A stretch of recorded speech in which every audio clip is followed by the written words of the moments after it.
Hello dears, നമുക്ക് മഴയൊക്കെ ഇനി എത്തിയില്ലേ. അപ്പം രാവിലെ കുറച്ച് മഴയൊക്കെ ആസ്വദിച്ചിട്ട് ബ്രേക്ക്ഫാസ്റ്റിൻ്റെ പരിപാടികളൊക്കെ തുടങ്ങാമെന്ന് കരുതി കേട്ടോ. അങ്ങനെ മഴയൊക്കെ കണ്ട് നിന്നതാണ്. ഞാൻ ആദ്യമായിട്ടാണ് ഒരു മോർണിംഗ് വീഡിയോ ഒക്കെ ചെയ്യാമെന്ന് പ്ലാൻ ചെയ്യുന്നത്. അപ്പം ബ്രേക്ക്ഫാസ്റ്റിന് ദോശയായിരുന്നേ. അതിൻ്റെ കൂടെ നമുക്ക് തക്കാളി ചട്നി കൂടി ട്രൈ ചെയ്യാമെന്നൊക്കെ കരുതി തുടങ്ങിയതാണ് കേട്ടോ. അപ്പം ദോശ ഒഴിച്ചു. ഞാൻ ആദ്യത്തെ ദോശ എന്തായാലും ശരിയാവില്ലല്ലോ. എൻ്റെ ഈ ദോശയും ഫ്ലോപ്പായി പോയായിരുന്നേ. ഞാൻ തിരിച്ചിട്ടപ്പോൾ ചെറുതായിട്ട് അംഗഭംഗം സംഭവിച്ചു. പിന്നെ അത് മാറ്റി. പിന്നെ ആദ്യം തൊട്ട് ഒന്നേന്ന് ദോശ ഇവിടെയായിട്ടായത്. അപ്പോൾ ഈ ദോശയ്ക്ക് വലിയ പ്രശ്നം വന്നില്ലെങ്കിലും ചെറുതായിട്ട് ഒരു സൈഡ് ഇച്ചിരി പ്രശ്നം വന്നെങ്കിലും കുഴപ്പമില്ലായിരുന്നു കേട്ടോ. ഞങ്ങൾ അങ്ങനെ ദോശയൊക്കെ തിരിച്ചിടുകയൊക്കെ ചെയ്ത് സൈഡ് ചെറുതായിട്ട് ഒരു പോയി. പക്ഷേ എന്നാലും കുഴപ്പമില്ല. അത് കഴിഞ്ഞിട്ട് ഞങ്ങൾ തക്കാളി ചട്നിക്കുള്ള പ്ലാനിങ്ങിലേക്ക് തുടങ്ങി. തക്കാളി, സവാള, വറ്റൽമുളക്, അതുപോലെ ഇഞ്ചി, വെളുത്തുള്ളി ഇതെല്ലാം എടുത്ത് ഇതിനു മുമ്പ് ഞാൻ ഉണ്ടാക്കിയിട്ടുണ്ട്. കുറേ നാളുകൾക്ക് ശേഷം ആയതുകൊണ്ട് ചെറിയൊരു സ്റ്റാർട്ടിങ് ട്രബിൾ ഉണ്ടായിരുന്നു. അപ്പം നല്ല രീതിയിൽ വെളിച്ചെണ്ണയൊക്കെ ഒഴിച്ചിട്ട് വറ്റൽമുളകും ഇഞ്ചിയും വെളുത്തുള്ളിയൊക്കെ ഇട്ടതിന് ശേഷം സവാള ഇട്ട് ഉപ്പൊക്കെ ഇട്ട് നല്ല രീതിയിൽ ഒന്ന് വഴട്ടിയെടുക്കണേ. വഴട്ടി ഒരുവിധമായി കഴിയുമ്പോൾ നമുക്ക് ഇതിനകത്ത് തക്കാളി കൂടി ഇട്ട് കൊടുക്കണേ. അപ്പോൾ തക്കാളി എല്ലാം ഇട്ട് തക്കാളി നല്ല രീതിയിൽ വഴണ്ട് വരുമ്പോൾ ഇച്ചിരി കറിവേപ്പില കൂടി ഇട്ട് നമുക്ക് നല്ല രീതിയിൽ മിക്സ് ചെയ്തെടുക്കാവേ. എന്നിട്ട് ഒന്ന് തണുക്കാൻ വെക്കണം, അല്ലെങ്കിൽ ജാറ് ചീത്തയായി പോകത്തില്ലേ.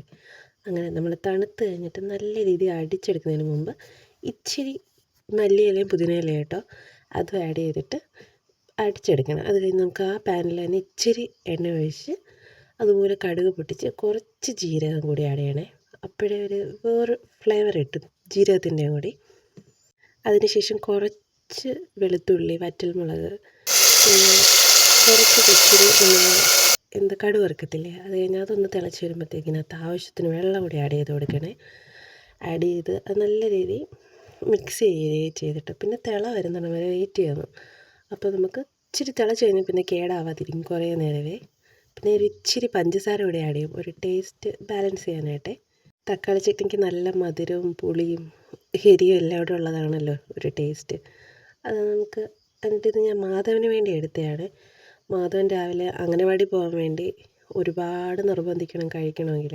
അവന് ചക്കവറ്റൽ വേണമെന്ന് പറഞ്ഞ് ഞാൻ പിന്നെ ചക്കവറ്റൽ കൂടി ആഡ് ചെയ്ത് കൊടുത്തിരുന്നു. പക്ഷേ അവനൊരു തരത്തിൽ കേൾക്കുന്നില്ല, വേണ്ടാന്നൊക്കെ പറഞ്ഞ് തട്ടി മാറ്റിയത്. പിന്നെ ഒത്തിരി പറഞ്ഞ് നോക്കി, എന്നിട്ടും എവിടെ ഒരു ഫലമില്ല. പിന്നെ ഒത്തിരി സോപ്പിട്ടൊക്കെ പിന്നെ കഴിച്ചു. അംഗനവാടി പോകേണ്ട സമയമൊക്കെ കഴിഞ്ഞതൊക്കെ പറഞ്ഞപ്പോൾ പിന്നെ അവൻ കഴിക്കാൻ തുടങ്ങി. ദോശ കഴിക്കേണ്ട സമയത്ത് ചക്കവറ്റലാണ് തന്നെ. ഇത് പ്ലീസ്. ഇത് ചക്കവറ്റൽ വറുത്തപ്പോൾ തൊട്ട് ആ പാത്രം എടുത്ത് അതിനകത്ത് ഇട്ടുകൊണ്ട് നടക്കുക. പിന്നെ അവൻ പോയതിന് ശേഷം ഞങ്ങൾ കഴിക്കാമെന്ന് കരുതി. അപ്പോൾ ദോശയും ചക്കവറ്റലും അതുപോലെ തന്നെ ഇത് ചക്കക്കുരുവിൻ്റെ ഫ്രൈ ആണ്. അപ്പോൾ ശരി, കഴിച്ചിട്ട് വരാം.